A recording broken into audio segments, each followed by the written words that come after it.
Hey, what's up guys? Rob here, and I'm back with another Thrill Me Thursdays video. By the time you see this, it'll be Friday, but better late than never. Hey, isn't that Devon Graham creates a theme every single week, and this week's theme is Top 5 Millennium Horror. So from the year 2000 to 2009, you have to pick 5 horror films, which was very, very difficult, let me tell you. Because each year, up to 2009, I can at least pick 6 or 7 each year. I think I narrowed it down though to 5. 5 of my favorites that I can watch over and over again and I consider to be the best ones. However, I do have a small stack of honorable mentions here that I just want to mention and recommend to people if they have not seen it because they are underrated. So that's what I'm going to do first, is talk about the honorable mentions. So I hope you guys enjoy the video.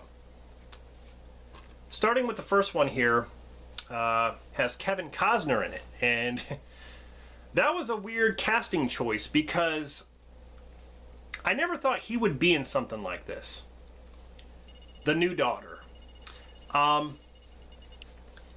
Different kind of movie. You know, Kevin Costner's daughter is acting weird. They live out in the middle of nowhere near this forest, and there's this huge mound.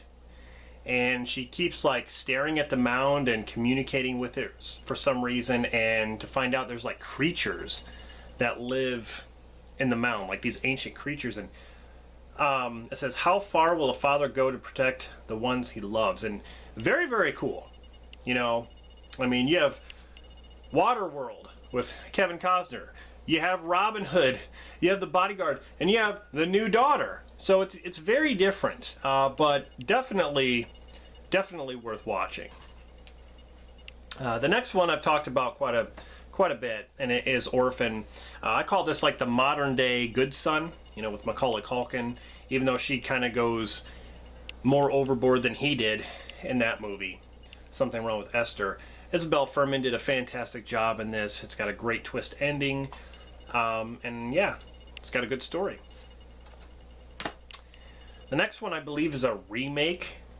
It's got Tim Roth and Naomi Watts, and it is Funny Games.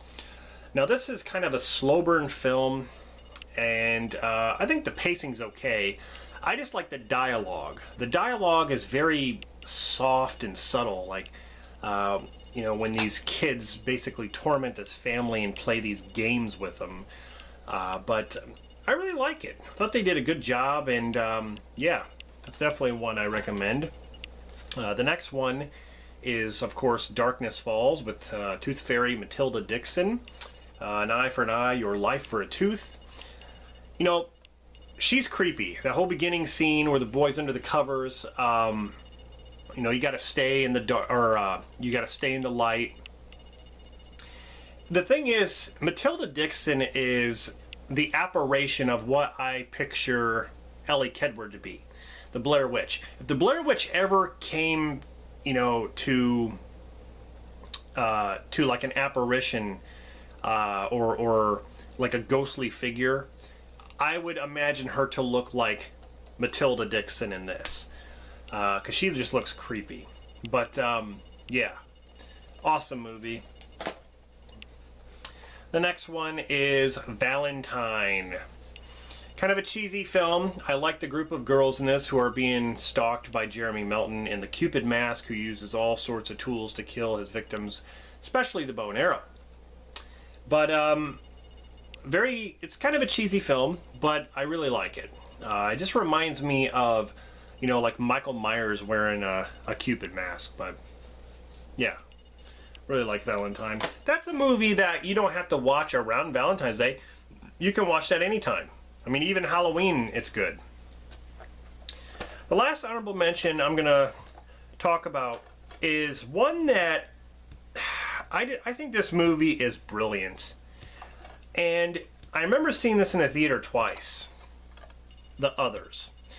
Nicole Kidman knocks it out of the park. And this has some creepy moments in it too.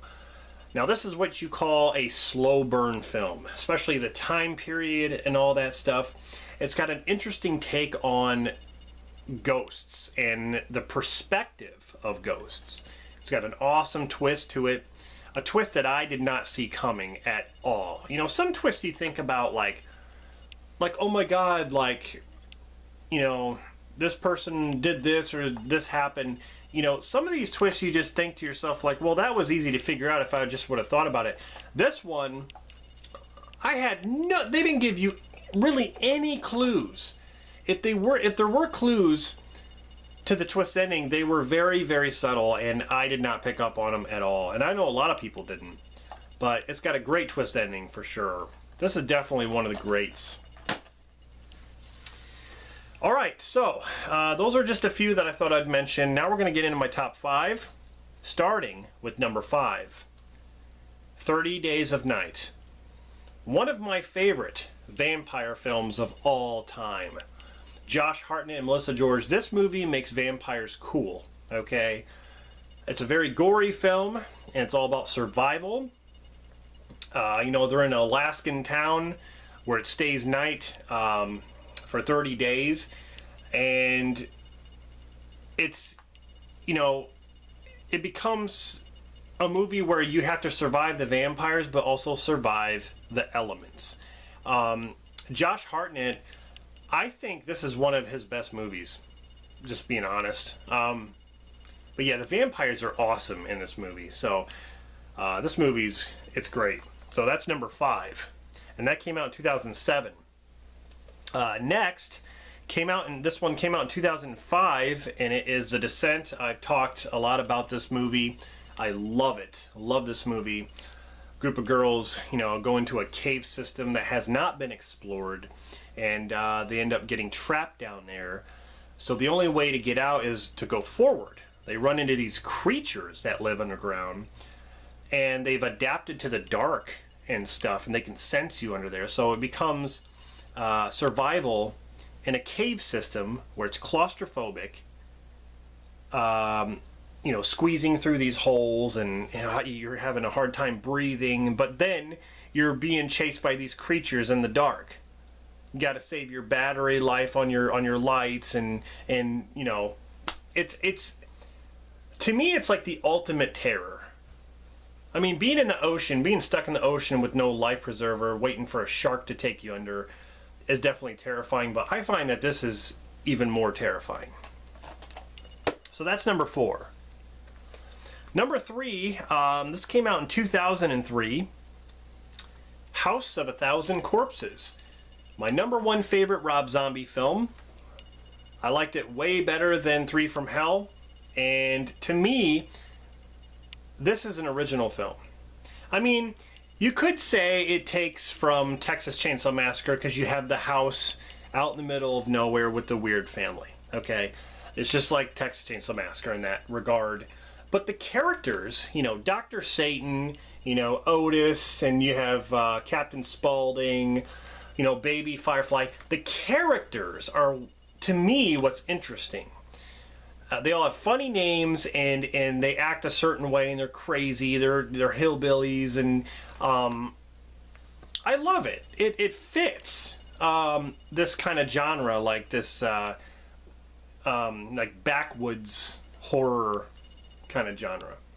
So it's a very different film from the Firefly trilogy. When you talk about the Firefly trilogy, this one's very different. 3 from Hell and Devil's Rejects are pretty much kind of like the same film, but this one's definitely different. So that's my number 3 favorite.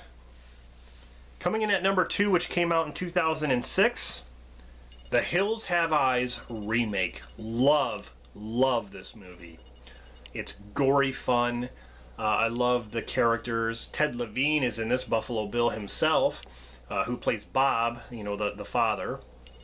After, you know, their truck, you know, they hit that rock, and then he's like, the kid's like, what are we going to do? And he's like, we walk.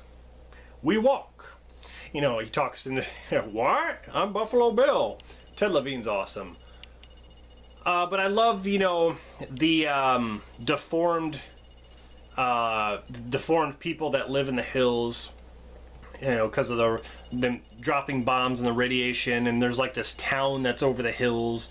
The people stayed there after they dropped the bombs, and they turned, you know, all deformed and stuff. And just really, really cool. Like, I love the effects in this, you know, practical effects, gore, and just really, really an amazing horror film.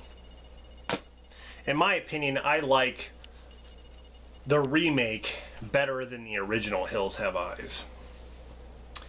Coming in at number 1, came out in 2003, and this was a fantastic remake. It might even be my favorite remake. The Texas Chainsaw Massacre. This movie was different enough to make things fresh and interesting. Even though it kept that Texas Chainsaw Massacre vibe. You know, there was the house, there was the family, which changed. They made Leatherface kind of creepy and grit, you know, it was like a gritty looking Leatherface, dark kind of Leatherface, not all like jumping around going, ooh, you know. And that was fun for the original, but this one, they wanted to make Leatherface menacing, intimidating, someone who you're going to run from and be scared of.